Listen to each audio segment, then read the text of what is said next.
Hello everyone and welcome to today's video. आज की इस वीडियो में हम देखेंगे क्लास 12 केमिस्ट्री का चैप्टर सॉल्यूशंस और उस सॉल्यूशन चैप्टर का एक टॉपिक है जिसका नाम है हेनरीज लॉ।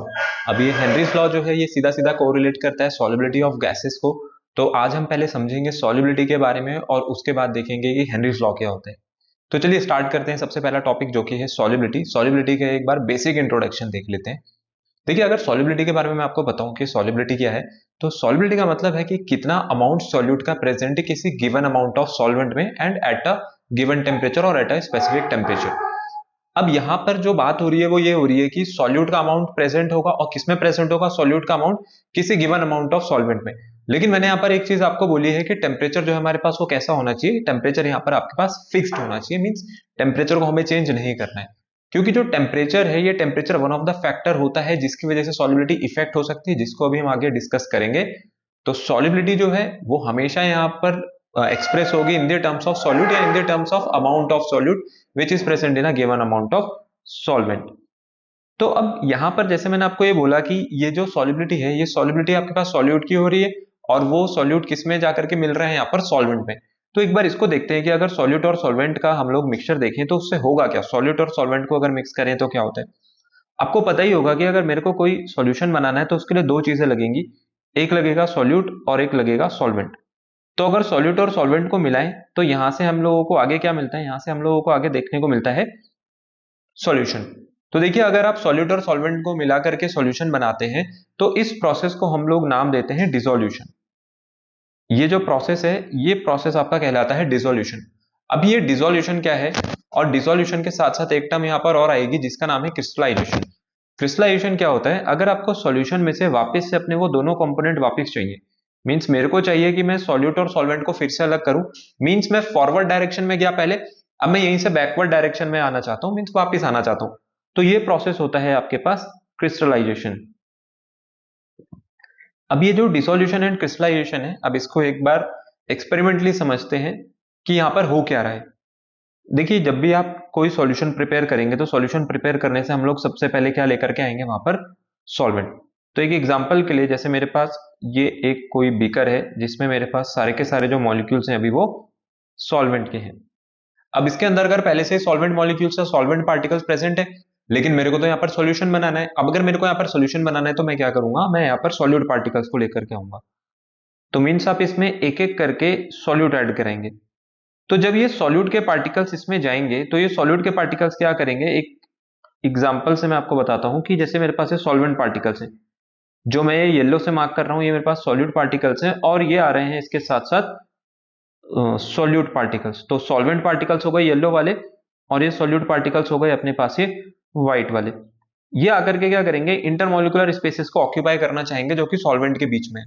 तो इसका मतलब है कि ये सॉल्वेंट के बीच में अपनी पोजीशन को एडजस्ट करना चाहते हैं, उनके मॉलिक्यूल्स के बीच में आकर के बैठना चाहते हैं। तो जैसे जैसे प्रोसेस आगे कंटिन्यू होता रहेगा, जब तक ये इंटरमोलिकुलर स्पेसेस मेरे पास अवेलेबल है तब तक ये सॉल्यूट बहुत इजीली सॉल्वेंट में मेरे को डिसॉल्व होता हुआ दिखेगा। मींस आपको लगेगा कि मैं जितना भी सॉल्यूट यहाँ पर डिसॉल्व कर रहा था तब तक वो सॉल्वेंट में डिसॉल्व होता रहा। लेकिन अब एक समय ऐसा आएगा जब इसमें आपका ये जो सॉल्यूट है जो सॉल्वेंट में जा रहा है, मींस जो सॉल्यूशन को बना रहा है, उस वक्त ये जो प्रोसेस है ये रुक जाएगा। मींस एक समय ऐसा आया कि सॉल्यूट सॉल्वेंट में जाकर के डिसॉल्व होना बंद हो गया। तो अब ये हुआ क्यों। देखिए, आपके पास जो सॉल्वेंट के बीच की जो इंटरमॉलिकुलर स्पेसेस थी वो पूरी तरीके से ऑक्यूपाई हो गई होंगी, और किसने ऑक्यूपाई कर ली है, वो सॉल्यूट पार्टिकल्स ने ऑक्यूपाई कर ली है। तो अब मींस वहां पर इतनी ज्यादा स्पेसेस बची ही नहीं है कि जिसकी वजह से और ज्यादा सॉल्युबिलिटी वो सॉल्यूशन मेरे को ऑफर करके दे सके। अब होगा क्या, आप तो लगातार यहां से सप्लाई कर ही रहे हैं सॉल्यूट का। तो अब ये सॉल्यूट के सॉलिड पार्टिकल्स जाएंगे और ये सॉल्यूट के जो सॉलिड पार्टिकल्स गए हैं ये सॉल्यूशन में ऑलरेडी प्रेजेंट सॉल्यूट पार्टिकल से टकराएंगे और ये क्या हो जाएंगे, जाकर के नीचे यहाँ पर प्रेसिपिटेट होने लगेंगे। मींस यहीं पर नीचे जमा होने लगेंगे, इकट्ठा होने लगेंगे। तो ये जो प्रोसेस मैंने आपको बोला है जहां पर मेरे पास सॉलिड सॉल्यूट पार्टिकल जो कि मैं ऐड करा रहा हूं वो जाकर के सॉल्यूशन में प्रेजेंट सॉल्यूट पार्टिकल के साथ प्रेसिपिटेट आउट होता है, इस प्रोसेस को हम लोग कहते हैं क्रिस्टलाइजेशन। तो ये जो क्रिस्टलाइजेशन है ये क्रिस्टलाइजेशन जस्ट यहां पर रिवर्स काम कर रहा है डिसोल्यूशन का। जबकि जो मेरा पहला वाला प्रोसेस था, पहला वाला प्रोसेस का मतलब है कि ये वाला प्रोसेस जहां पर आपका जो सॉल्यूट पार्टिकल्स है वो सॉल्वेंट पार्टिकल्स के साथ जाकर के इंटरमोलिकुलर स्पेसेस ऑक्यूपाई कर रहा था और उसके साथ साथ उसमें डिसॉल्व हो रहा था। तो इसी प्रोसेस को नाम दिया गया है डिसोल्यूशन। तो ये होता है मेरे पास डिसोल्यूशन, और उस सेम टाइम पर यहीं पर होती है आपके पास ये क्रिस्टलाइजेशन। जैसे कि मैंने आपको पहले भी बोला था, ये मेरे पास है सॉल्वेंट पार्टिकल्स, और जो उसके साथ में लेकर के आ रहा हूं ये है आपके पास सॉल्यूट पार्टिकल्स।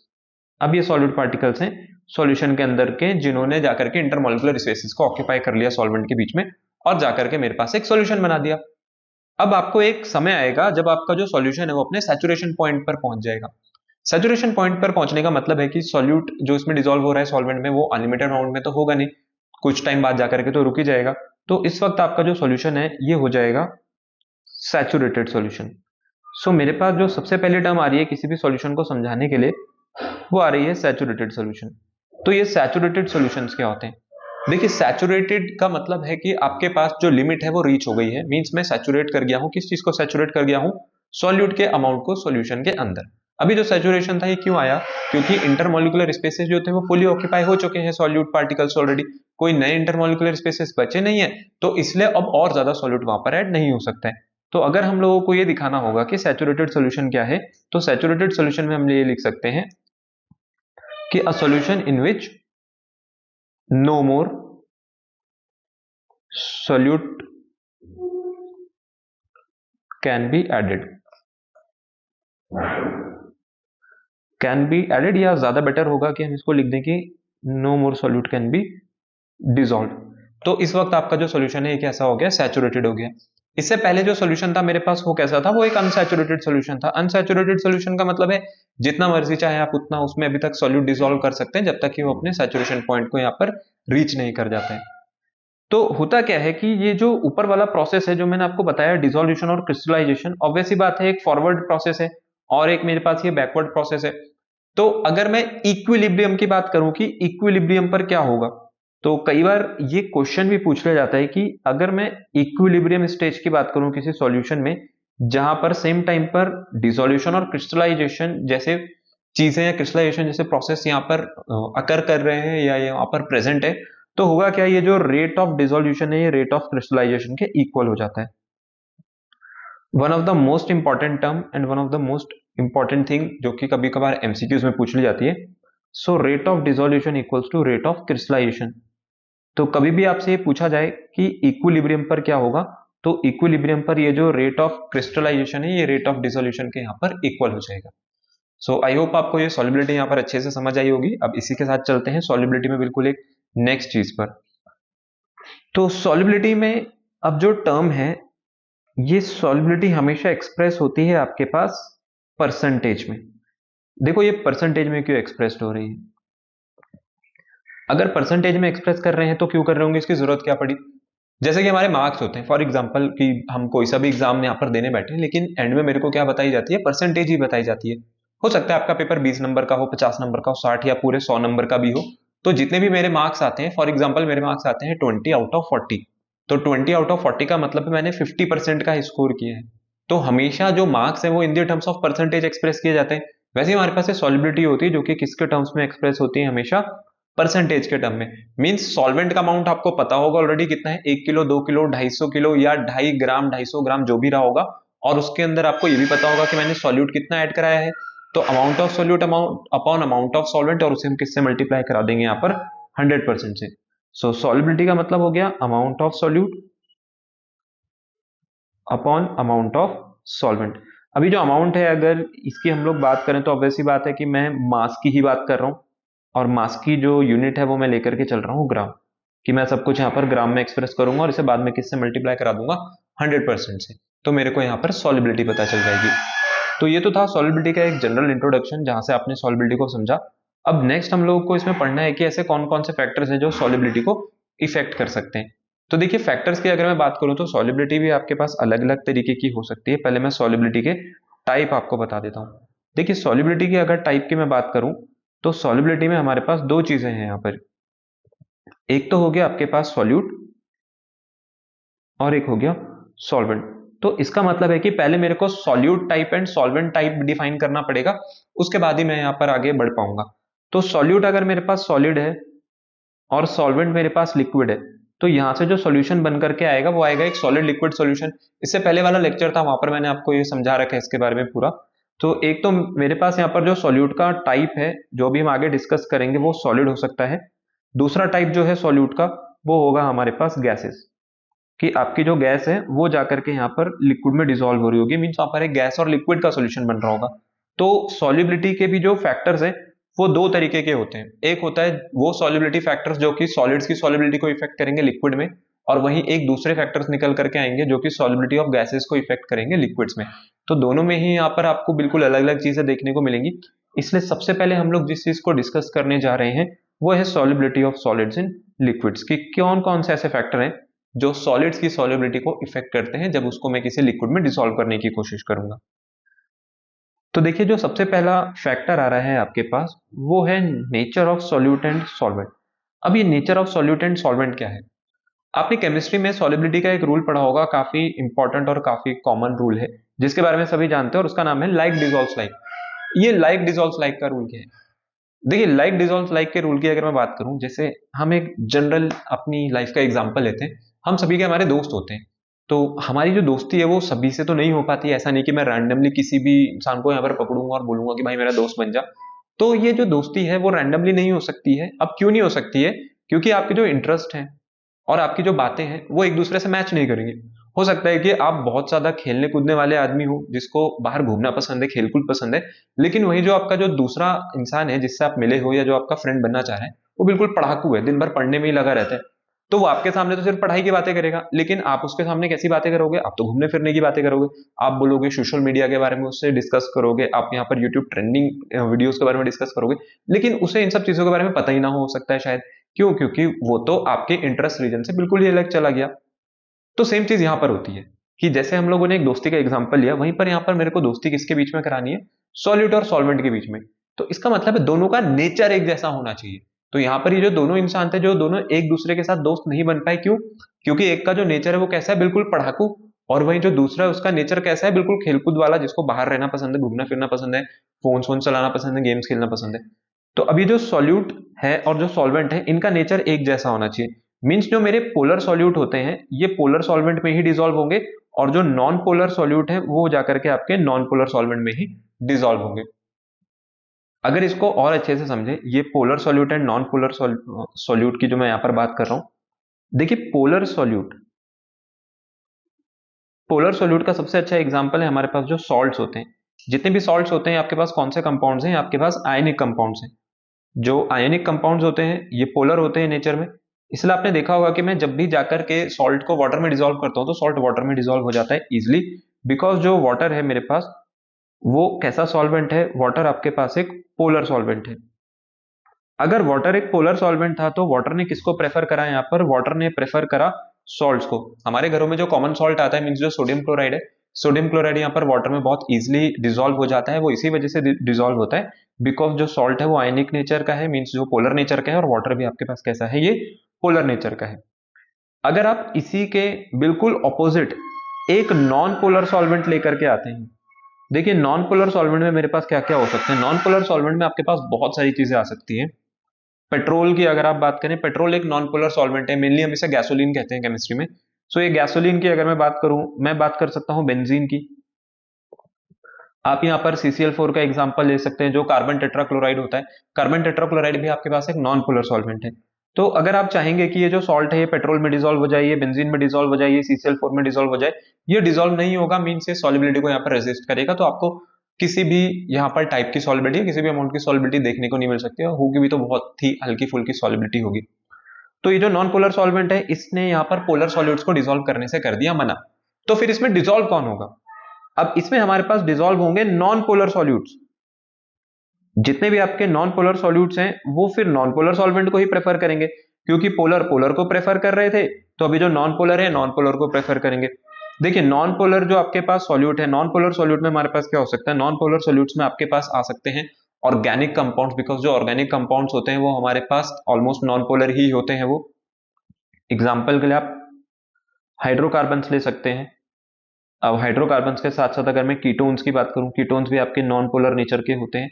सो सिमिलरली इस तरीके से मेरे पास कई ऑर्गेनिक कंपाउंड्स यहाँ पर ऐसे निकल करके आते हैं जो कि आपको नॉन पोलर नेचर के देखने को मिलेंगे, और इसीलिए उन्होंने क्या प्रेफर करा? यहाँ पर नॉन पोलर सॉल्वेंट को ही प्रेफर करा। अब आपको मैं एक मोस्ट इंपॉर्टेंट चीज बताता हूं जो कि इससे भी ऊपर आपको हेल्प करेगी किसी भी चीज की सॉल्युबिलिटी फाइंड आउट करने में। देखिए, अगर आपका जो सॉल्यूट है वो अगर सॉल्वेंट के साथ केमिकली कंबाइन कर सकता है तो इससे अच्छी बात तो कुछ नहीं हो सकती है। तो नेचर में हमारे पास दो चीजें आती हैं, एक तो आता है लाइक डिसॉल्व लाइक, लेकिन जो दूसरा टाइप का नेचर है ना वो है केमिकल रिएक्टिविटी। अब ये केमिकल रिएक्टिविटी किसकी है? ये केमिकल रिएक्टिविटी है सॉल्यूट की सॉल्वेंट के साथ। अगर आपका सॉल्यूट सॉल्वेंट के साथ बहुत अच्छे से कोई केमिकल रिएक्शन कर सकता है, केमिकल रिएक्शन कैसे होगी कि उसने पिछले इंटरमोलिकुलर फोर्सेस को तोड़ा, सॉल्वेंट सॉल्वेंट के जो बॉन्ड थे पार्टिकल्स के बीच में उनको तोड़ा और नए बॉन्ड्स बना लिए। अगर ऐसा हो रहा है तो वो सॉल्यूट और सॉल्वेंट में बहुत ही ज्यादा सॉल्युबल माना जाएगा। अभी हम इसका एक एग्जांपल देखेंगे आगे जब हम गैसेस वाला टॉपिक देखेंगे। सो ये भी आपको ध्यान रखना है कि मैं सिर्फ लाइक डिसॉल्व लाइक के रूल को ही नहीं लेके चलूंगा, मैं ये भी देखूंगा कि क्या यहाँ पर कोई नई तरीके के बॉन्ड तो नहीं बन सकते, कहीं ऐसा तो नहीं कि मेरा जो सॉल्यूट है वो सॉल्वेंट के साथ केमिकली रिएक्टिव हो। अगर वो केमिकली रिएक्टिव है तो ये बहुत अच्छी बात है, इससे आपकी जो सॉल्युबिलिटी है वो बहुत एक्सट्रीम लेवल तक बढ़ जाती है। अब जो सेकंड फैक्टर आता है जो कि one of the most important factor है वो है आपके पास टेम्परेचर। देखिए, अगर मैं टेम्परेचर की बात करूं तो टेम्परेचर बढ़ाने के साथ साथ जो सॉलिड्स की सॉल्युबिलिटी है लिक्विड में वो बढ़ती है, पर ये एक जनरल स्टेटमेंट हो गया। तो जनरल स्टेटमेंट का मतलब ये है कि जो सॉल्यूट की सॉल्युबिलिटी है वो बढ़ रही है। कैसे कैसे बढ़ रही है? जैसे जैसे मैं टेम्परेचर बढ़ा रहा हूं। लेकिन ये हो गई अपने पास एक जनरल स्टेटमेंट। अभी जनरल स्टेटमेंट क्यों है? क्योंकि अगर मैं बहुत सारे यहाँ पर सॉल्यूट्स को लेकर के आ जाऊं, मीन्स यहाँ पर अगर मैं इनका क्लासिफिकेशन करने लग जाऊं कि हाँ ये मेरे पास जो सॉल्यूट है ये सारे लिथियम के हैं, ये सोडियम के हैं, पोटेशियम के हैं, कुछ सीरियम के यहाँ पर सॉल्ट्स हैं, तो सभी के सभी एक जैसी सॉल्युबिलिटी ऑफर नहीं करते हैं। यहाँ पर तीन चीजें आपके पास ऐसी होती हैं। देखिए, तीन चीजें हमारे पास जो टेम्परेचर में एग्जिस्ट करती हैं वो ये होती है कि हो सकता है कि आपकी जो सॉल्युबिलिटी है वो इंक्रीज करे, या फिर ये जो सॉल्युबिलिटी है वो टेम्परेचर बढ़ाने के साथ डिक्रीज भी कर सकती है। कई केसेस में देखा गया है कि ये डिक्रीज भी करती है, लेकिन कुछ केसेस ऐसे होते हैं कि पहले तो आपको देखने को मिलेगा जो सॉल्युबिलिटी है वो बढ़ रही है, लेकिन उसके बाद क्या होने लग गई है, अचानक से डिक्रीज करने लग गई। तो इसलिए मैं सॉलिड्स की सॉल्युबिलिटी को लिक्विड्स में कोई एक आंसर नहीं दे सकता हूं कि ये बढ़ेगी, ये कम होगी या फिर ये कांस्टेंट रहेगी। यहां पर मेरे पास अलग अलग चीजें हैं, जैसे कि पहले बढ़ रही है उसके बाद अचानक से कम होने लगे, ये तो बिल्कुल एक अलग ही केस बन गया। तो अब इसको समझते हैं कि ये चीजें होती कैसे हैं। तो हम सेकंड जो यहाँ पर फैक्टर डिस्कस कर रहे हैं वो है टेम्परेचर वाला फैक्टर। देखिए, अगर टेम्परेचर वाले फैक्टर की बात करूं तो मैंने आपको पहला स्टेटमेंट तो यही बोला कि जो सॉलिड्स की सॉल्युबिलिटी है वो टेम्परेचर बढ़ाने के साथ साथ हमारे पास क्या करेगी, इंक्रीज करेगी, मीन्स ये बढ़ती ही चली जाएगी।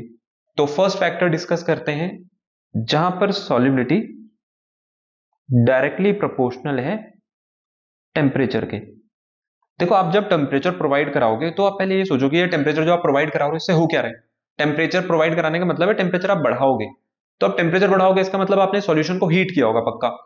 अगर आपने सॉल्यूशन को हीट किया और उसके बाद सॉल्युबिलिटी बढ़ रही है तो ये क्यों बढ़ रही होगी? क्योंकि जो आप हीट यहां पर प्रोवाइड करा रहे हो ये क्या कर रहा है, ये पुरानी इंटरमोलिकुलर फोर्सेस को या पुराने इंटरमोलिकुलर स्पेसेस को और बढ़ा रहा है।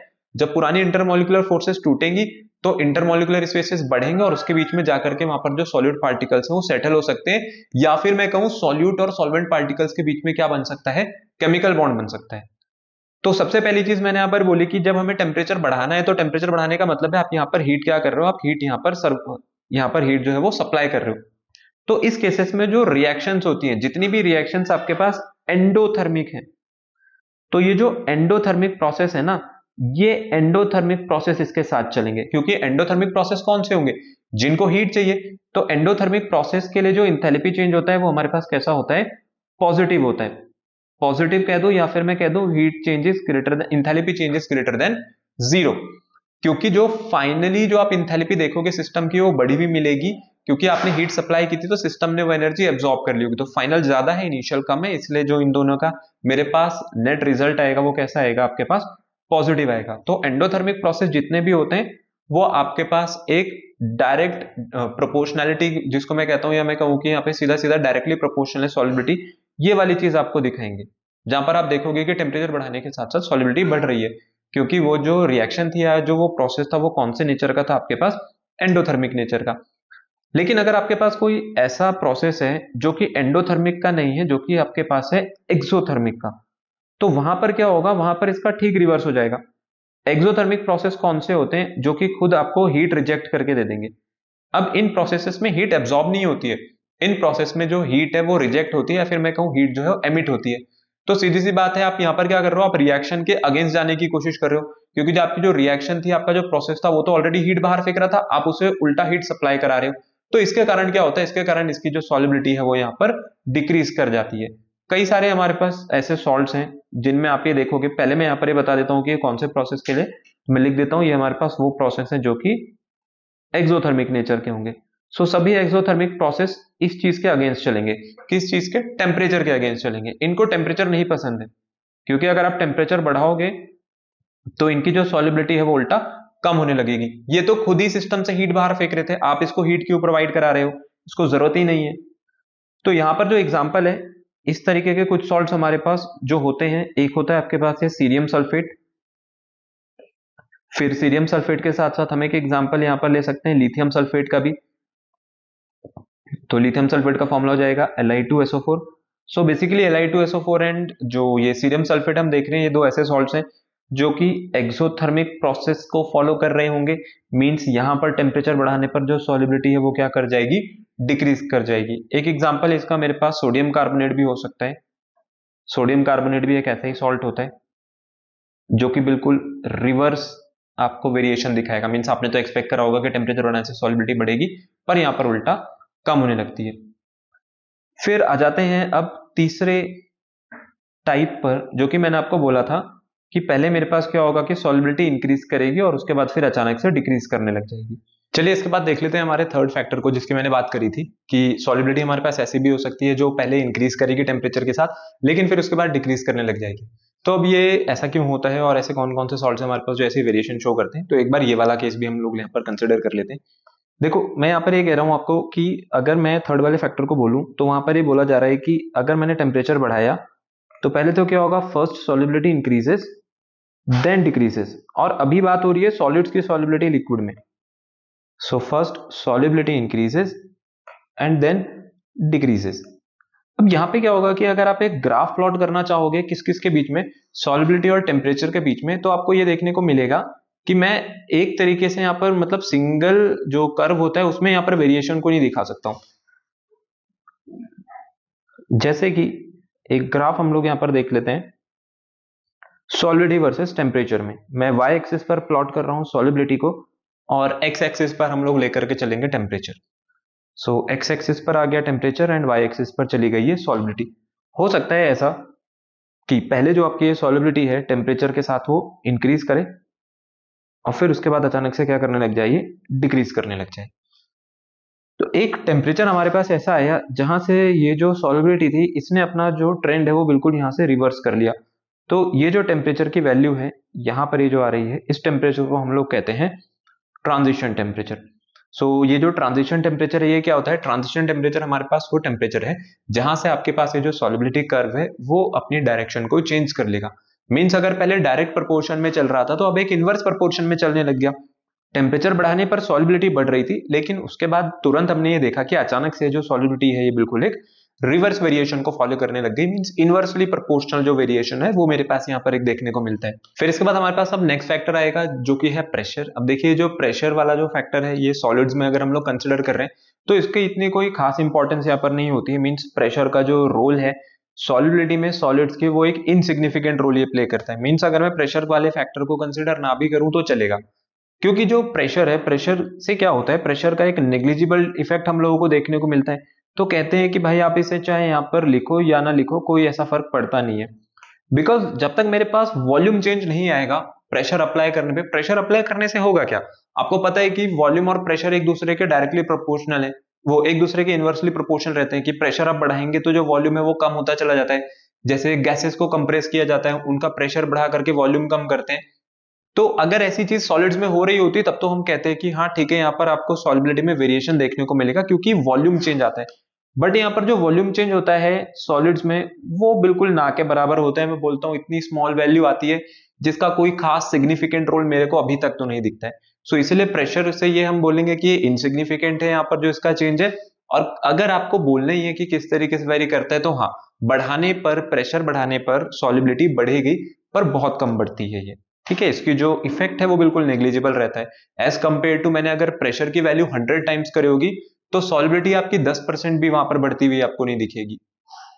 तो इसी के साथ हमारा ये वाला टॉपिक यहाँ पर खत्म होता है, जिस टॉपिक में हमने देखा factors affecting solubility of solids in liquids. अब हम लोग चलते हैं हमारे नेक्स्ट फैक्टर पे, जो कि है solubility of gases and liquids, which is one of the most important topic, क्योंकि यहीं से आपके पास अब हेनरीज लॉ की शुरुआत होगी। तो सबसे पहले यहाँ पर जो इंट्रोडक्शन में अगर मैं बोलूं सॉल्युबिलिटी, उसकी हम लोग पहले ही बात कर चुके हैं। अब जब सॉलिड्स की जो सॉल्युबिलिटी थी लिक्विड में, उसके लिए हम लोगों ने कुछ फैक्टर पढ़े थे, वैसे सेम फैक्टर हम यहाँ पर भी देखेंगे कि गैसेस को जब लिक्विड में डिसॉल्व करा जाता है तो कौन कौन से फैक्टर्स ऐसे होते हैं जो उसको इन्फ्लुएंस कर सकते हैं। अब गैसेस का जो यहाँ पर नेचर है वो कंप्लीटली डिफरेंट है सॉलिड के कंपैरिजन में, क्योंकि सॉलिड्स की जो डेंसिटी है वो बहुत ज्यादा होती है, लेकिन गैसेस की जो डेंसिटी है वो बहुत कम होती है। और वहीं पर मैंने सॉल्वेंट तो फिक्स कर रखा है कि सॉल्वेंट में लिक्विड ही लेकर के चलूंगा। देखो, अगर मैं फैक्टर की बात करूं तो सबसे पहला फैक्टर जैसा आपके पास पिछली बार था, जिसमें हम लोगों ने ये बोला था कि जो आपके पास नेचर है किसका, सॉल्यूट का और सॉल्वेंट का। अब उस वाले फैक्टर को भी हम लोग यहाँ पर भी सेम कंसिडर कर सकते हैं।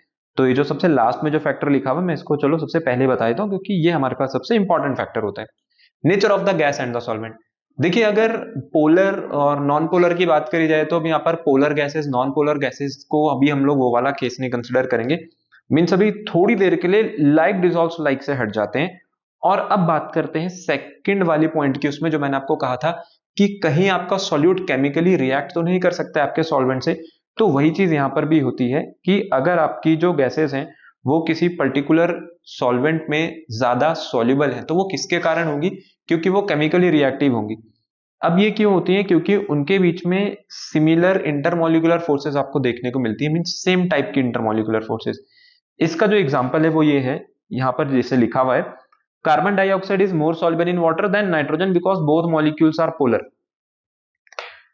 ये जो कार्बन डाइऑक्साइड है, देखिए कार्बन डाइऑक्साइड भी वाटर में सॉल्युबल है, नाइट्रोजन भी वाटर में सॉल्युबल है, लेकिन कार्बन डाइऑक्साइड जो है, कार्बन डाइऑक्साइड को ज्यादा सॉल्युबल माना जा रहा है। क्यों? क्योंकि कार्बन डाइऑक्साइड का जो मॉलिक्यूल है वो पोलर नेचर का है एज कंपेयर टू, बहुत हाईली पोलर नहीं होता है, बट वहां पर उसका नियरली एक पोलर जो कैरेक्टर है वो निकल करके आता है। वाटर भी आपके पास एक पोलर मॉलिक्यूल है। वहीं जो नाइट्रोजन गैस है, जो कि मेरे पास सिंपली N2 हो जाएगी, जिसको हम N ट्रिपल बॉन्ड N भी लिख सकते हैं। ये जो नाइट्रोजन जो गैस है, नाइट्रोजन गैस में आपको ऐसा कोई पोलर कैरेक्टर देखने को नहीं मिलेगा, लेकिन कार्बन डाइऑक्साइड का जो थोड़ा बहुत पोलर कैरेक्टर है वो आपको हेल्प कर रहा है सॉल्युबिलिटी इंक्रीज होने में। लेकिन उससे पहले मैंने एक फैक्टर यहां पर जोड़ दिया, क्योंकि वाटर और अगर कार्बन डाइऑक्साइड की आप रिएक्शन देखेंगे ना, तो CO2 अगर वाटर के साथ रिएक्ट करती है तो CO2 और वाटर रिएक्ट करके आपको पता ही होगा ये क्या बना देते हैं, ये बना देते हैं H2CO3 मींस कार्बोनिक एसिड। तो ये जो कार्बोनिक एसिड है, ये यहाँ पर मेरे पास एक मेन रीजन है कि क्यों कार्बन डाइऑक्साइड वाटर में ज्यादा सॉल्युबल है, बिकॉज ये जो कार्बन डाइऑक्साइड है ये वाटर के साथ क्या कर रही है, केमिकली कंबाइन कर रही है।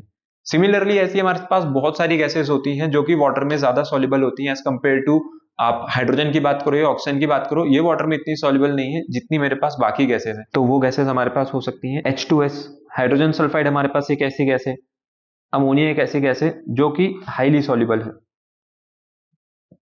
ये किसमें हाईली सॉल्युबल है? वाटर में। अब ये वाटर में हाईली सॉल्युबल क्यों है?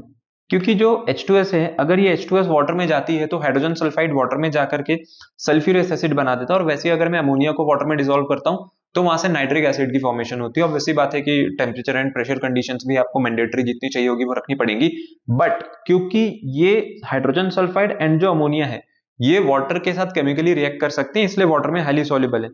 उसी के अगर बिल्कुल ऑपोजिट जिन गैसेस का आज तक हमने नाम इतना ज्यादा सुना है, मींस O2, N2, ये ऐसी गैसेस हैं जो वाटर में हाईली सॉल्युबल नहीं है, ये वाटर में बहुत ही कम सॉल्युबल होती हैं।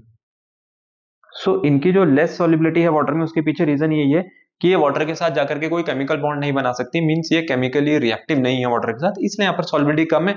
और H2S और अमोनिया जैसी गैसेस की जो वाटर के साथ सॉल्युबिलिटी है वो बहुत ज्यादा है। ये O2 और N2 जैसी गैसेस हमारे पास इथाइल अल्कोहल में जबकि ज्यादा सॉल्युबल है। अगर आप इथाइल अल्कोहल की बात करोगे तो इथाइल अल्कोहल में आपको इसकी सॉल्युबिलिटी कैसे देखने को मिलेगी, हाई सॉल्युबिलिटी देखने को मिलेगी, और वहीं वाटर में इसकी जो सॉल्युबिलिटी थी वो बहुत कम थी। तो ये तो था हमारे पास पहला फैक्टर जो कि होता है nature of the gas and the solvent. And अब आ जाते हैं हम लोग हमारे सेकंड फैक्टर पर, जो कि है आपके पास टेम्परेचर। देखिए, टेम्परेचर के साथ अगर मैं बात करूं तो यहाँ पर जो सॉल्युबिलिटी है वो इसके बिल्कुल इनवर्सली प्रोपोर्शनल होती है, कि अगर मैं टेम्परेचर बढ़ाऊंगा तो जो सॉल्युबिलिटी है गैसेस की वो लिक्विड्स में क्या होने लगती है, कम होने लगती है। अब इसका जो रीजन है वो ये है कि अगर मैं टेम्परेचर बढ़ाता हूं तो टेम्परेचर बढ़ाने के कारण क्या होती है, काइनेटिक एनर्जी जो है गैसेस मॉलिक्यूल्स की वो बढ़ जाती है। अब अगर काइनेटिक एनर्जी गैसेस मॉलिक्यूल्स की बढ़ जाएगी तो जो गैसेस मॉलिक्यूल्स आपके पास ऑलरेडी प्रेजेंट है यहाँ पर सॉल्यूशन में, ये गैसेस मॉलिक्यूल्स क्या करने लग जाएंगे, यहाँ से सॉल्यूशन को लीव करने लग जाएंगे, क्योंकि इनकी काइनेटिक एनर्जी बढ़ गई है। ये जाकर के पहले कंटेनर की वॉल पे टकराएंगे, फिर जाकर के कंटेनर की सरफेस पर आ जाएंगे, मींस लिक्विड की सरफेस पर आ जाएंगे, और फाइनली क्या कर जाएंगे, यहाँ से लीव कर जाएंगे। सो मींस मेरे को एक बात ध्यान रखनी है कि काइनेटिक एनर्जी बढ़ाने से इनकी एस्केपिंग टेंडेंसी बढ़ रही है, इसके कारण जो सॉलिबिलिटी है वो कैसी हो जाती है, कम हो जाती है। आपने देखा ही होगा, अगर एक सबसे अच्छा एग्जांपल मैं आपको दूं तो हमारे पास जितनी भी कार्बोनेटेड ड्रिंक्स आती है, मींस कोल्ड ड्रिंक्स जो आप यहाँ पर कंज्यूम करते हो, इनके अंदर सिर्फ कार्बन डाइऑक्साइड होती है जो कि वाटर में हाई प्रेशर पर सील करी हुई होती है। जब मैं इसको फ्रिज से निकाल करके लाऊंगा, जब ये बिल्कुल ठंडी होगी, चिल्ड होगी, तभी मेरे को इसका टेस्ट अच्छा देखने को मिलता है, एक अच्छा टेस्ट आता है। तो वो जो टेस्ट है वो किसके कारण है, क्योंकि आपने इसको फ्रिज में रखा था तो टेम्परेचर बहुत कम हो गया, और जब तक टेम्परेचर कम है तब तक उस गैस की सॉलिबिलिटी उस पर्टिकुलर लिक्विड में या उस पर्टिकुलर सॉल्यूशन में बहुत हाई थी। तो अभी वो जो गैस है वो लिक्विड सरफेस को लीव नहीं कर रही है। लेकिन अब आप उसी कोल्ड ड्रिंक को कंज्यूम करो, आप फ्रिज से बाहर निकाल करके अपने नॉर्मल टेम्परेचर में रख दो 22 23 के, आपको जो उसका टेस्ट है वो गायब सा हो जाएगा। मींस बस ऐसा लगेगा कि आप चीनी का पानी पी रहे हो जिसमें हल्का फुल्का फ्लेवर आ रहा होगा, बट जो वो स्पिरिटेड टेस्ट रहता है, थोड़ा सा एसिडिक टेस्ट रहता है जो कि कार्बोनिक एसिड के कारण होता है, वो कंप्लीटली वहां से आपको दिखेगा कि बिल्कुल खत्म हो गया है। तो उसके पीछे जो रीजन है वो यही है कि टेम्परेचर बढ़ाने पर जो सॉलिबिलिटी है गैसेस की वो डिक्रीज कर जाती है। फिर उसके बाद अब हम आ जाते हैं one of the most important factor, जो कि है आपके पास प्रेशर। देखिए अगर प्रेशर की बात करें तो प्रेशर के साथ जो सॉलिबिलिटी है वो डायरेक्ट रिलेशन में चलती है। मींस प्रेशर बढ़ाने से सॉलिबिलिटी भी बढ़ती है। किसकी सॉलिबिलिटी बढ़ती है, गैसेस की सॉलिबिलिटी लिक्विड्स में। जब आप प्रेशर बढ़ाएंगे तो प्रेशर बढ़ाने के कारण क्या होता है, प्रेशर बढ़ाने के कारण जितने भी गैसियस मॉलिक्यूल्स मेरे पास कंटेनर में कलेक्ट हो रखे थे, एक एग्जांपल के लिए ये मेरे पास क्लोज कंटेनर है, इस क्लोज्ड कंटेनर में ये हो गई मेरे पास लिक्विड की सरफेस। अभी हो सकता है कि इसके अंदर जो गैसेस मॉलिक्यूल्स हैं वो कुछ तो यहां पर बैठे हुए होंगे और कुछ ऐसे होंगे जो कि ऐसे ही फ्रीली घूम रहे होंगे कंटेनर में। अब आप क्या करोगे, अगर आप इसको पुश करते हो, अगर आप यहां पर ऊपर से एक हाई प्रेशर लगाते हो, तो हाई प्रेशर लगाने के कारण क्या होगा, ये जो पिस्टन है, जब ये पिस्टन यहां पर नीचे आएगा, जैसे जैसे ये पिस्टन यहां पर नीचे आएगा वैसे वैसे जो गैसेस मॉलिक्यूल्स हैं ये कहां जाने लगेंगे, वापिस से इसके अंदर हाई प्रेशर पर। तो अगर एक्सटर्नल प्रेशर लगाया तो ये जो गैसेस मॉलिक्यूल्स हैं ये भी वापस किस में जाने लग जाएंगे, हमारे पास सॉल्यूशन में। तो ये हो गए अपने पास गैसियस मॉलिक्यूल्स। तो इसीलिए हम कहते हैं कि प्रेशर बढ़ाने पर जो आपके पास वॉल्यूम है वो कम होता है। अगर आप देखेंगे कंटेनर का जो ओवरऑल वॉल्यूम है वो कम हो रहा है, जब आप प्रेशर अप्लाई कर रहे हैं तो गैसेस मॉलिक्यूल्स नीचे सेटल हो रहे हैं, नीचे सेटल होंगे तो सरफेस पे जाएंगे, और अगर केमिकली रिएक्टिव है वो सॉल्वेंट के साथ तो फटाफट से जाकर के उसमें डिसॉल्व भी हो जाएंगे। तो ये जो प्रेशर है, ये प्रेशर भी यहाँ पर सॉल्युबिलिटी को कैसे इफेक्ट करता है, डायरेक्टली इफेक्ट करता है। मींस प्रेशर बढ़ाने पर जो सॉल्युबिलिटी है वो भी क्या हो जाएगी, हमारे पास बढ़ने लग जाएगी। तो इसी के साथ हमारे पास जो फैक्टर्स है वो खत्म होते हैं जो कि इफेक्ट कर सकते थे सॉल्युबिलिटी को गैस के लिक्विड में। अब ये जो गैसेस की जो सॉल्युबिलिटी है इसको समझाने के लिए जो आपके पास लॉ बनाया गया है उस लॉ का नाम है हेनरीज लॉ। देखिए सबसे पहले हम लोग हेनरीज लॉ की बात कर लेते हैं। हेनरीज लॉ आपको ये बताता है कि जो सॉल्युबिलिटी होगी किसी भी गैस के एक लिक्विड में वो डायरेक्टली प्रोपोर्शनल होती है उसके पार्शियल प्रेशर के, जो कि वो गैस एक्सर्ट करेगी above the liquid surface. So means ये अपने पास जो क्लोज कंटेनर है, फिर ये मेरे पास लिक्विड सॉल्यूशन हो गया, और ये हो गए आपके पास गैसियस मॉलिक्यूल्स। तो हम लोग अभी बात कर रहे हैं पार्शियल प्रेशर की। तो पार्शियल प्रेशर क्या होता है, पार्शियल प्रेशर जो गैस का है किसके साथ, यहां पर लिक्विड के साथ। देखिए एक अभी हम टर्म इसमें आगे वेपर प्रेशर भी पढ़ेंगे और एक वहीं पर ये पार्शियल प्रेशर जैसी टर्म होती है। सो मींस अभी आप पार्शियल प्रेशर को सिर्फ इतना ही मान करके चलिए कि पार्शियल प्रेशर हमारे पास वो प्रेशर है जो कि ये लिक्विड की मॉलिक्यूल्स एक्सर्ट कर रही हैं ओवर द गैसियस सरफेस। अब इन्होंने तो बोला कि जो सॉल्युबिलिटी है वो डायरेक्टली प्रोपोर्शनल है किसके, partial pressure of the gas in the solution. लेकिन इसको जब हम लोग लिखते हैं तो देखिए लिखते कैसे हैं। सबसे पहली चीज तो सॉल्युबिलिटी। अब सॉल्युबिलिटी क्या होगी, सॉल्युबिलिटी भाई यहाँ पर किसी भी टर्म के साथ एक्सप्रेस करी जा सकती है। सॉल्युबिलिटी का मतलब ये भी हो सकता है कि वो मास ऑफ गैस की बात कर रहे हो कि भाई मैं जैसे जैसे यहाँ पर partial pressure of the gas बढ़ाता जाऊंगा उतना ज्यादा मास सॉल्युबल होगा किसका, गैस का सॉल्यूशन में। तो m is directly proportional to p। लेकिन मास के कंपैरिजन में मेरे पास एक ज्यादा बेटर टर्म है मोल फ्रैक्शन। क्योंकि मोल फ्रैक्शन को अगर मैं लेकर के चलूं कंसंट्रेशन एक्सप्रेस करने के लिए तो ज्यादा बेटर माना जाएगा। तो इसको जिसको हम लोग यहाँ पर बोल रहे हैं कि अगर हम मास की बात करें, अगर मैं मास को कंसिडर ना कर करके अब किसको कंसिडर कर दूं, मोल फ्रैक्शन को, सो मैं लिख सकता हूं x is directly proportional to p, means mole fraction of the gas in the solution is directly proportional to the partial pressure of the solution, partial pressure of the gas over the solution. तो यहां से जो x is directly proportional to p आया, और पहले मैं बोल रहा था कि मास जो है वो डायरेक्टली प्रोपोर्शनल टू p है। तो ये दोनों ही इक्वेशंस हमारे पास रहती हैं, लेकिन अब देखिए इसको हेनरीज लॉ तक कैसे ले जाया जाएगा। ये जो सबसे पहले m is directly proportional to p हम लोग बोल रहे हैं, इसी से हम लोग एक इक्वेशन यहां पर बनाते हैं। अगर मैं प्रोपोर्शनलिटी साइन हटाऊं तो आपको पता ही होगा प्रोपोर्शनलिटी साइन हटाने पर हमें एक कांस्टेंट इंट्रोड्यूस करना पड़ता है। तो अब ये हो जाएगा m equals to k into p, जहां पर ये जो k है ये सिर्फ एक कांस्टेंट है, ये कोई हेनरीज कांस्टेंट नहीं है अभी, ठीक है। अब हेनरीज कांस्टेंट या मेरे पास जो प्योर हेनरीज लॉ है अपनी ओरिजिनल फॉर्म में, अब आप वो समझिए। वो ये है कि जो आपके पास मोल फ्रैक्शन है गैस का वो डायरेक्टली प्रोपोर्शनल होता है pressure of the gas over the solution, so mole fraction is directly proportional to p। तो अब ये x किसके इक्वल आ जाएगा, यहां से k डैश इंटू p के। अब मैं k डैश क्यों लिख रहा हूं, क्योंकि मैं ऑलरेडी यहां पर एक कांस्टेंट k यूज कर चुका हूं, तो मैं दोबारा k नहीं लिखूंगा, जिससे ऐसा ना लगे कि वो दोनों कांस्टेंट की जो वैल्यू है वो सेम है। अगर इस x को हम लोग देखें तो अगर k डैश को इस x के नीचे ले जाएंगे तो ये क्या बन जाएगा, x upon k dash equals to p। So कहने का मतलब है p किसके इक्वल आ रहा है, यहां से 1 upon k dash into x। तो यहां से मुझे पता चलता है p equals to 1 upon k dash को ही बोला जाता है हेनरीज कांस्टेंट। ये आ गया आपके पास Henry's law, p equals to Henry's constant multiplied by mole fraction. तो ये है हमारे पास हेनरीज लॉ अपनी ओरिजिनल फॉर्म में। अभी जो हेनरीज लॉ है ये सीधा सीधा बताता है कि जो सॉलिबिलिटी है गैस की किसी भी सॉल्यूशन में वो डायरेक्टली प्रोपोर्शनल होती है किसके, partial pressure of the gas over the solution के। अब ये हेनरीज लॉ हमें कहां कहां पे काम आएगा इसकी अभी हम आगे बात करेंगे, मींस एप्लीकेशन वाले पॉइंट में, तो सिग्निफिकेंस को मैं आपको वहां पर समझा दूंगा। देखो उसके बाद आपको दे रखा है यहाँ पर ग्राफिकल रिप्रेजेंटेशन। तो ग्राफिकल रिप्रेजेंटेशन मतलब ये है कि अगर मैं एक ग्राफ प्लॉट करना चाहूं यहाँ पर, तो ग्राफ किस किस के बीच में हो सकता है, ग्राफ हो सकता है यहाँ पर कंसंट्रेशन और सॉलिबिलिटी के बीच में। फॉर एग्जाम्पल अगर मैं y एक्सिस पर सॉलिबिलिटी ले लूं और x एक्सिस पर हम लोग ले लें कंसंट्रेशन। देखो कंसंट्रेशन मींस अभी हम लोग मोल फ्रैक्शन की बात कर रहे हैं, तो यहां पर ये बोला गया है कि ये दोनों तो एक दूसरे के भाई डायरेक्टली प्रोपोर्शनल है। तो जब आप इसको प्लॉट करोगे तो यहां से मेरे पास एक बिल्कुल स्ट्रेट लाइन आएगी, because solubility is directly proportional to concentration.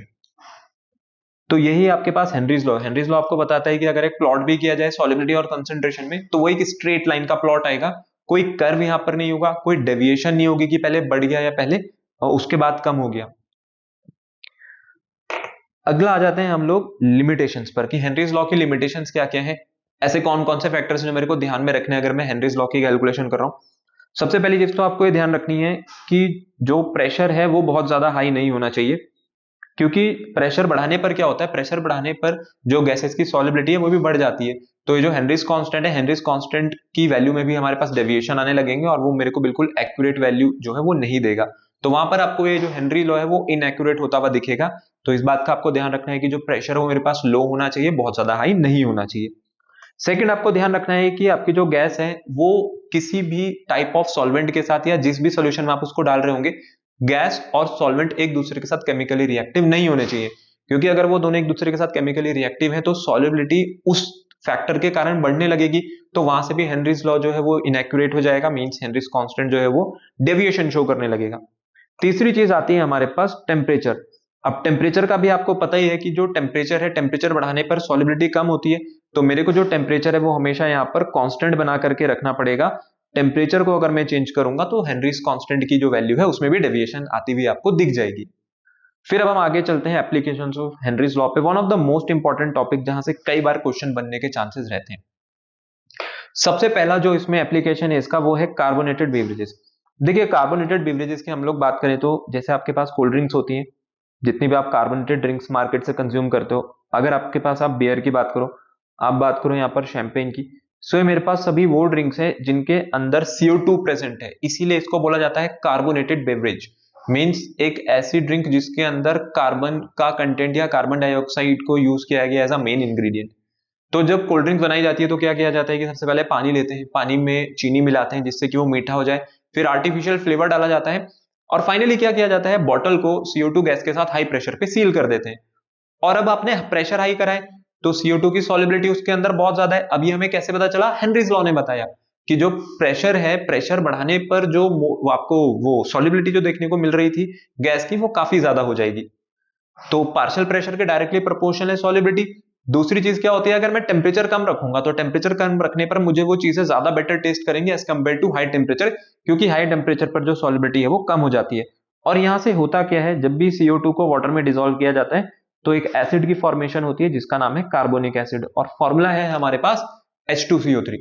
तो कार्बोनिक एसिड फॉर्म हुआ, इसलिए आपको वो एसिडिक टेस्ट आ रहा है, जिसके कारण आपको वो ड्रिंक बहुत ज्यादा अच्छी लग रही है। तो जितना आप चिल्ड उसे कंज्यूम करोगे आपको उतना ज्यादा मजा आएगा। दूसरा जो यहाँ पर फैक्टर है हमारे पास, या जो दूसरी इसकी एप्लीकेशन है one of the most important, वो है डाइविंग। अभी हम लोग बात कर रहे हैं स्कूबा डाइविंग की।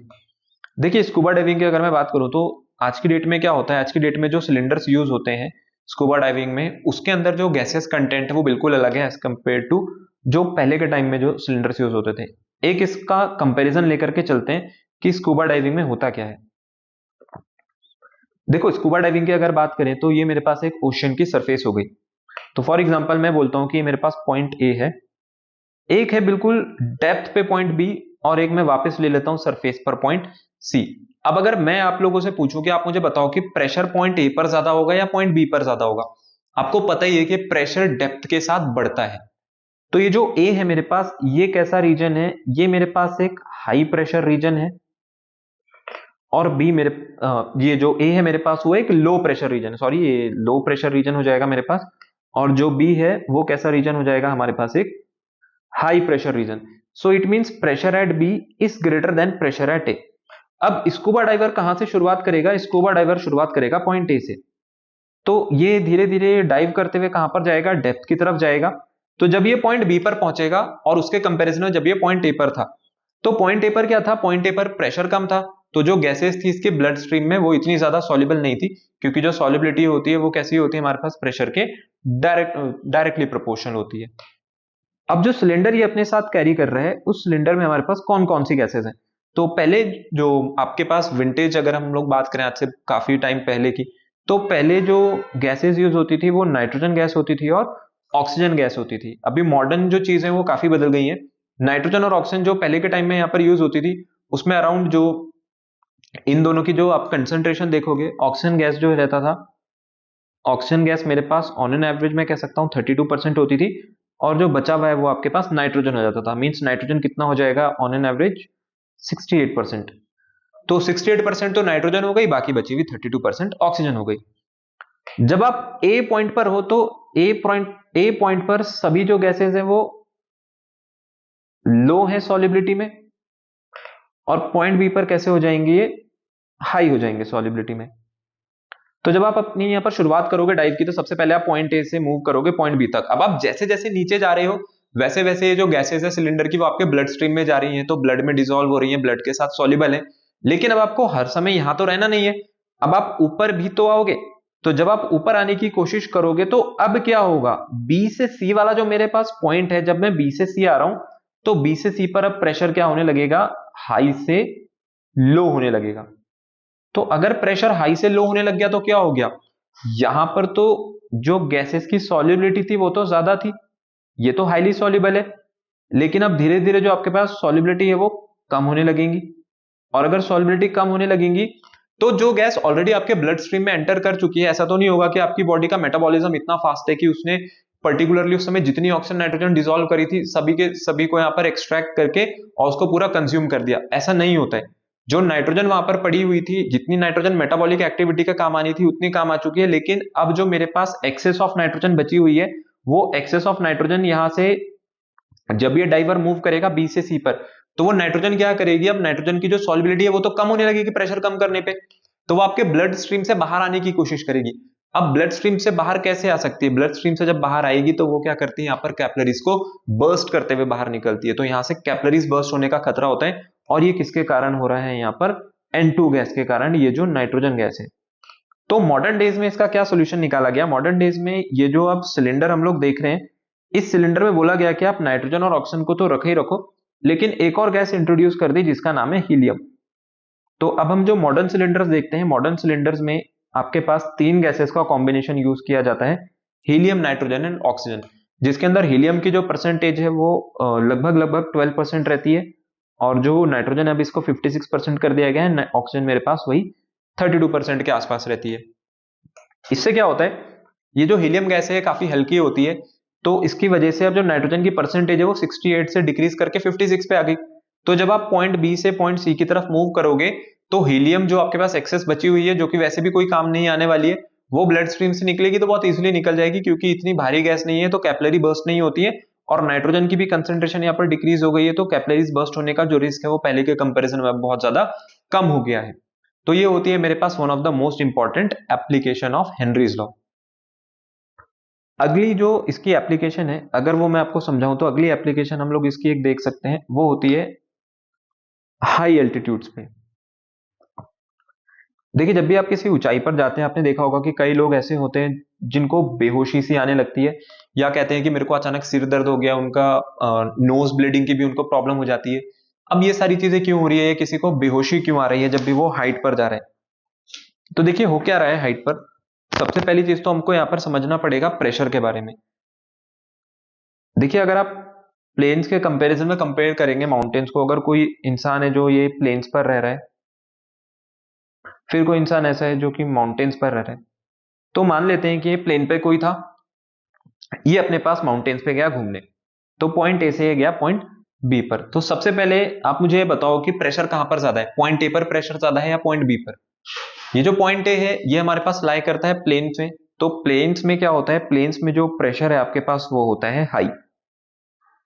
ये है हाई प्रेशर रीजन, और ये है मेरे पास एक लो प्रेशर रीजन। क्योंकि जो प्लेन्स है, प्लेन्स पर आपके पास जो एटमॉस्फेरिक प्रेशर है, अभी सिमिलर एटमॉस्फेरिक प्रेशर की ही बात करें तो एटमॉस्फेरिक प्रेशर प्लेन्स पे ज्यादा है और हिल्स पर कम है। उसके पीछे रीजन है एयर, जो एयर की डेंसिटी सरफेस पे सबसे ज्यादा होती है, मीन्स आपको एयर की जो मैक्सिमम अमाउंट प्रेजेंट मिलेगी at a particular volume of area, वो प्लेन्स पर ज्यादा है एज कंपेयर टू माउंटेन्स। तो माउंटेन्स पर तो प्रेशर कम हो गया और प्लेन्स पर प्रेशर ज्यादा हो गया। तो जब आप यहां पर जाओगे पॉइंट बी पर, जो कि एक हिली एरिया है, लो प्रेशर रीजन है, यहां पर क्या होगा, आपका ब्लड क्या करेगा, आपका ब्लड ऑक्सीजन को डिसॉल्व करना चाह रहा होगा, पर ये डिसॉल्व कर नहीं पाएगा। तो यहां पर जो ऑक्सीजन है ब्लड में वो लेस सॉल्युबल है। अगर ऑक्सीजन लेस सॉल्युबल है ब्लड में, तो आपके ब्रेन को ऑक्सीजनेटेड जो ब्लड है वो मिलना बंद हो जाएगा। अगर ब्रेन को ऑक्सीजनेटेड ब्लड मिलना बंद हो गया तो उसके कारण क्या होता है, उसके कारण यहाँ पर पेशेंट को चक्कर आ सकते हैं, मीन्स इंसान को लगेगा कि मेरे को चक्कर आ रहे हैं, सिर दर्द हो रहा है, या वो अपने आसपास जो चीजें चल रही हैं उसको अच्छे से समझ नहीं पाएगा, तो सोचने समझने की जो क्षमता है वो खत्म हो जाती है। तो इसी मेडिकल कंडीशन को हम लोग एक टर्म को नाम देते हैं जिसका नाम है एनॉक्सिया। सो एनॉक्सिया एक मेडिकल कंडीशन है। इसमें क्या होता है, जो भी ये पर्सन है ये unable to think and understand things clearly, तो इसमें इसको चीजें अच्छे से समझ नहीं आएंगी, और जो चीजें ये अपने आसपास देख रहा है इसको लगेगा कि मेरे आसपास क्या हो रहा है, या तो उसे चक्कर आएंगे, अपने आसपास कुछ भी नहीं समझ पाएगा। तो ये होता है आपके पास एनॉक्सिया। तो एनॉक्सिया एक मेडिकल कंडीशन है जो कि यहाँ पर हमारे पास राइज होती है due to low pressure region at the hilly areas. Similarly यहाँ पर भी जो हमने इससे पहले वाला फैक्टर पढ़ा था उसमें मैं आपको एक चीज बताना भूल गया, उस कंडीशन को यहाँ पर एक नाम दिया होता है, वो होता है द बेंड्स। अब ये जो द बेंड्स हैं ये एक मेडिकल कंडीशन है जब आपके पास क्या होती है, कैपिलरी बर्स्ट होता है। सो ये कैपिलरी बर्स्ट आपको कई जगह देखने को मिलेगा। ये जब कैपिलरी बर्स्ट होता है तो स्किन जो है, स्किन पर वो रेड कलर का बिल्कुल एक बड़ा सा स्पॉट आ जाता है, बड़ा सा धब्बा पड़ जाता है, क्योंकि वो जो ब्लड है वो कैपिलरी को बर्स्ट करके बाहर निकल रहा था। ये एयरप्लेन्स में भी बहुत कॉमन है, जब कुछ लोग ऐसे होते हैं जिनको इस चीज की शिकायत है, तो जब वो फ्लाइट में ट्रैवल करते हैं तो क्या होता है, उनको कैपिलरी बर्स्ट हो जाती है, और ज्यादातर ये जो इफेक्ट है आपको अपने ये बाइसेप्स पर देखने को मिलेगा। मीन्स जो आर्म्स वाला रीजन है, आउटर आर्म्स पर आपको देखने को मिलेगा कि बड़ा सा रेड स्पॉट वहां पर आ गया है। तो ये जो कैपिलरी बर्स्ट हो रही है, चाहे वो प्लेन में बैठने पर हो चाहे स्कूबा डाइविंग पर, तो दोनों ही जगह ये कंडीशन बन जाती है। तो स्कूबा डाइविंग में तो खैर इसको स्पेशली एक नाम दे दिया गया है द बेंड्स। तो इसी के साथ हमारे पास ये जो एप्लीकेशन है हेनरीज लॉ की ये खत्म होती है, और हेनरीज लॉ वाला जो टॉपिक है वो भी यहाँ पर खत्म होता है। सो आई होप आज की ये जो वीडियो है इसमें जितने भी टॉपिक्स मैंने आपको पढ़ाए वो अच्छे से समझ आए होंगे। इनकेस अगर मेरे से कुछ मिस हो गया हो तो आप नीचे कमेंट करके बता सकते हैं, उस पर डेडिकेटेडली एक अलग से वीडियो बना दूंगा। और हमारे पास सभी बच्चे जो बोर्ड्स एग्जामिनेशन के लिए तैयारी कर रहे हैं, चाहे वो जेईई और नीट के लिए प्रिपरेशन कर रहे हैं, एक क्वेश्चन सीरीज रहती है जिसमें मैं कंप्लीटली बोर्ड्स के भी वाईक्यूज करवाऊंगा, और वहीं पर कॉम्पिटेटिव लेवल बेस्ड जो क्वेश्चन है वो भी हम लोग करेंगे। सो चलिए जल्दी मिलेंगे हमारी एक नेक्स्ट लेक्चर वीडियो में।